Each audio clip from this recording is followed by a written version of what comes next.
ஒரு தடவை ஒரு சின்ன சட்டை ஒரு போர்ல இருந்து வருது, ஹைபர் போர் முடிஞ்சிருச்சு, பெரிய ஜாமான்களை கொண்டு வந்து போட்டாங்க, எல்லாருக்கும் பிரிச்சு கொடுத்துக்கிட்டு இருக்காங்க.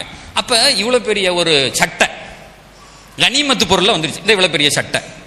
இப்ப ஒரு சஹாபி எடுத்துட்டு வந்து காட்டுறாரு, யார சொல்ல இப்படி ஒரு சட்டை வந்திருக்கு, இதை என்ன செய்யறதுன்னு கேட்கிறாரு. இப்படி ஒரு சட்டை வந்திருக்கு, இந்த சட்டையை என்ன செய்யறது அப்படின்னு கேட்கிறாரு. இவ்வளவு பெருசு தான் இருக்கு சட்டை. அந்த சஹாபி சொல்றாரு, துடைக்கிறதுக்கு வச்சுக்கட்டுமா, எல்லாத்தையும் முடிஞ்ச பின்னாடி தொடச்சு விடுவோமா, அதுக்கு இதை வச்சுக்குவோமா அப்படின்னு சொன்னார். ரசூலுல்லாஹ் அந்த சட்டையை கொண்டாயா அப்படின்னு.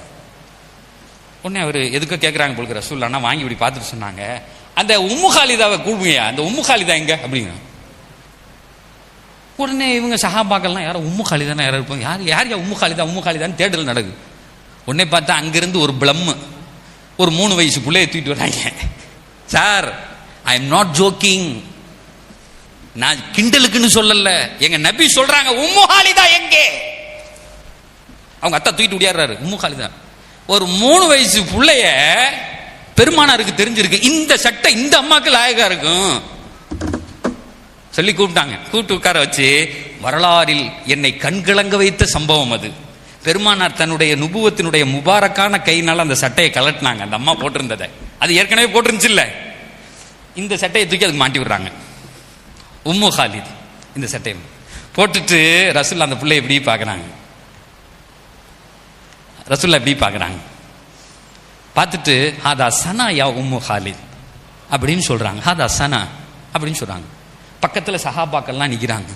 என்னடா திடீர்னு என்னமோ ரசூலுல்லாஹ் பேசுறாங்க, என்ன சனாங்கிற வார்த்தை அங்கே இல்லை, எங்க இல்லை, அது அரபி மொழியே இல்லை. திடீர்னு ஒருத்தர் இங்கிலீஷில் பேசினாருன்னா யோசிச்சு பார்ப்போம்ல. இப்போ நான் பேசிக்கிட்டே இருக்கேன், திடீர்னு ஏதோ ஒரு மொழியில் பேச ஆரம்பிச்சிட்டேன்னா இதால் என்ன பேசுறான்னு கேட்பேன்.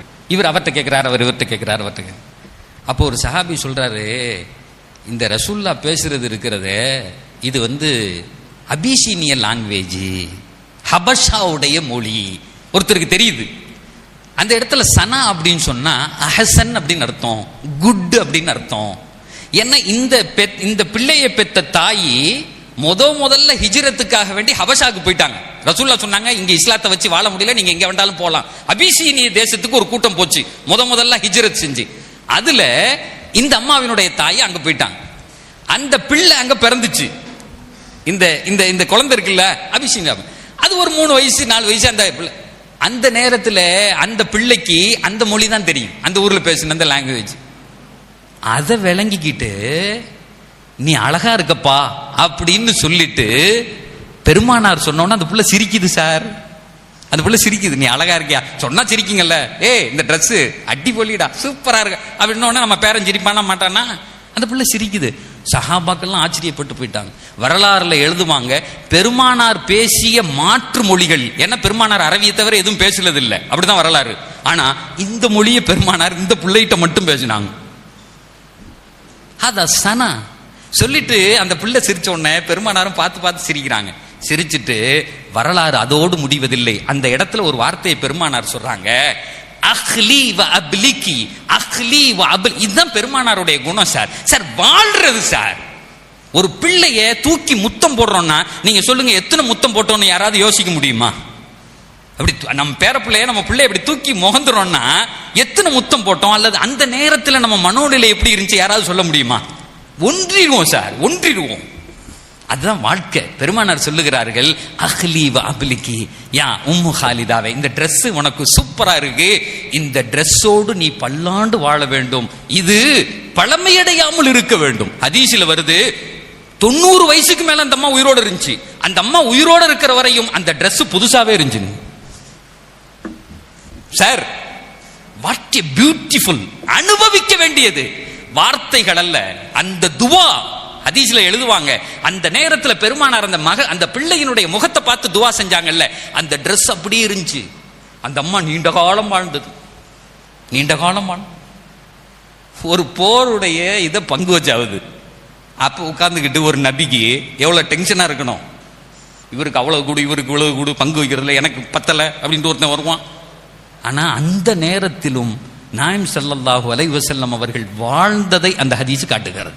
இப்படி ரசூலுல்லாஹ் நோட்ல நடந்து போவாங்க, யாராவது ஒருத்தர் வருவார், ஒரு பையன், சின்ன பையன் கோழி குண்டு விளையாடிக்கிட்டு இருப்பா, இங்கேருந்து போற ரசூலுல்லாஹ் அப்படியே நின்று அப்துரம்மா இங்கே வாயா அப்படிம்பாங்க. அங்கே விளையாடிட்டு அவர் உடனே அப்துரம்மா ஓடியாருவார். யார் சொல்ல நல்லா இருக்கீங்களா அப்படிமா. யாரா அப்துரம்மா அப்படின்னு பார்த்தா ஒரு 80 வயசான்னு பார்த்தா அதுக்கு ஒரு 8 வயசு இருக்கும். எத்தனை வயசு இருக்கும்? 8 வயசு இருக்கும். அவருக்கு கூட ஒரு 4 ஃப்ரெண்ட்ஸ் வருவாங்க. உடனே ரசூல்லா கேட்பாங்க, ஏப்பா அந்த அப்துல் காதர் ஏன் தொலை வரல அப்படின்னு. அவருக்கு எத்தனை வயசுடா இருக்கு? 5 வயசு இருக்கும். சார் நான் சொல்றது புரியுதா? நபி சார், இங்க போருக்கு ஆள் அனுப்பணும், வேதம் வந்துகிட்டு இருக்கும், விளக்கம் சொல்லணும், 1008 வேலை. நம்ம ஊர்ல உள்ள சின்ன பசங்களை நமக்கு தெரியுமா? இல்ல யாரா அவன், என் பேர வயசு யாருன்னு தெரியலையே. நம்ம ஊர்லயே நமக்கு பல பேரை தெரியாது சார். உண்மையா நான் சொல்றேனா இல்லையா? எல்லா பயலையும் தெருல உள்ளவன்லாம் தெரியுமா? ஆனா தெருல உள்ள அப்துல் காதரையும் இவரையும் தெரியும் பெருமானாருக்கு. அப்ப அந்த உறவு புரியுதா என்னன்னு? இதான் வாழுதல்.